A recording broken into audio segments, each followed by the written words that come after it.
Os efeitos corrosivos da água do mar, responsáveis pela deterioração dos metais, podem ser observados em moedas antigas encontradas no fundo do mar.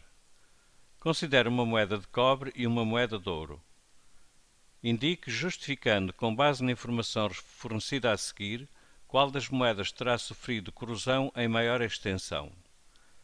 Antes de analisarmos aqui este esquema, vamos ver em que consiste uma reação de oxidação-redução. Nós temos aqui uma animação, temos o quê?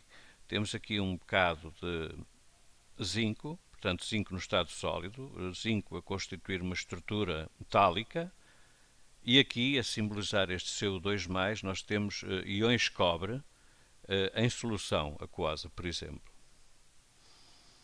Estes íons cobre vão atacar os átomos de zinco, inicialmente os de camada mais externa, e vamos ver o que é que vai acontecer.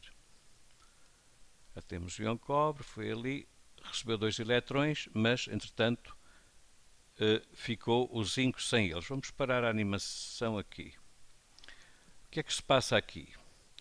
O cobre, aliás, o cateão CO2+, dirige-se para um átomo de zinco e o que é que faz? Captura-lhe 2 eletrões, fica com eles, e o que é que acontece ao zinco? E fica a fazer parte da estrutura metálica, depositando-se uma camada de cobre aqui na superfície do zinco. No entanto, o zinco, porque cedeu os eletrões ao cobre, dissolve-se e, portanto, passa para a solução, ficando no estado aquoso. É isso que está a acontecer. Repare-se.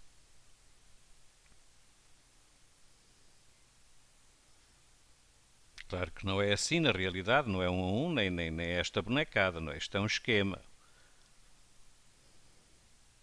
Pronto. O que é que aconteceu?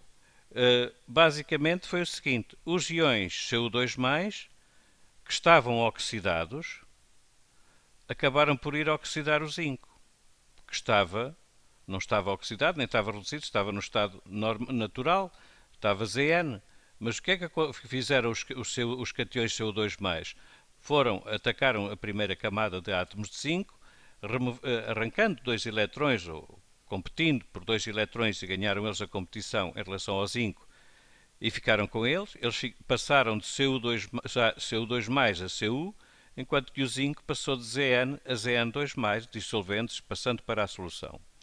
Ou seja, basicamente o que aconteceu é o que está nesta equação.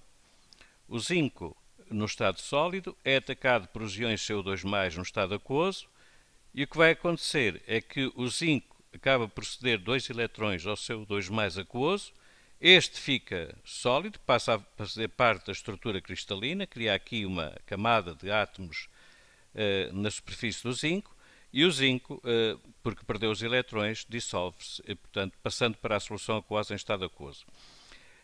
O que é que aconteceu aqui em termos de oxidação e redução? Quem se oxida é quem perde eletrões, quem se reduz é quem ganha eletrões. Portanto, quem se oxidou foi o zinco. Quem se reduziu foi o íon CO2+. O zinco funcionou como redutor do cobre, CO2+, enquanto que o cobre funcionou como oxidante do zinco. Cobre, quer dizer, o CO2+, funcionou como oxidante do zinco. Sempre que há uma reação de oxidação-redução, há alguém que se oxida, há alguém que se reduz. É uma competição por ganhar eletrões.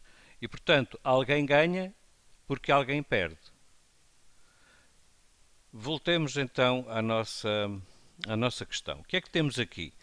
Temos que o poder redutor crescente, poder redutor, ou seja, poder em provocar redução. Redução é o quê? É fornecer eletrões à outra espécie. Então, quem tem maior poder redutor aqui é o zinco. Aquele que tem menor poder redutor é o ouro. Significa que o ouro, entre aspas, segura muito bem os seus eletrões. Ao competir com qualquer um destes, ele não deixa que os seus eletrões sejam arrancados por os que se seguem nesta ordem. Se analisarmos isto sobre o ponto de vista da facilidade em oxidar-se, claro que se o ouro tem pouco poder redutor, ou seja, não cede facilmente os seus eletrões, então também não tem facilidade em oxidar-se. Portanto, ter facilidade em oxidar-se significa ter um poder redutor grande e vice-versa. Portanto, quem tem maior poder redutor aqui é o zinco. Porquê?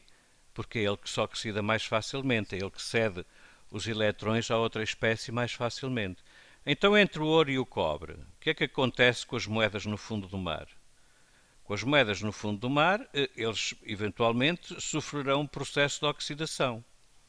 Mas eles têm poder redutores diferentes. E quem é que tem um poder redutor maior? É o cobre. Ou seja, quem é que se oxida mais facilmente? É o cobre. Portanto, em relação ao ouro, o cobre as moedas de cobre vão apresentar uma corrosão em muito maior extensão. Portanto, diz aqui, indique justificando, com base na informação fornecida a seguir, qual das moedas terá sofrido corrosão em maior extensão. Obviamente que as moedas de cobre, pelo que atrás foi dito,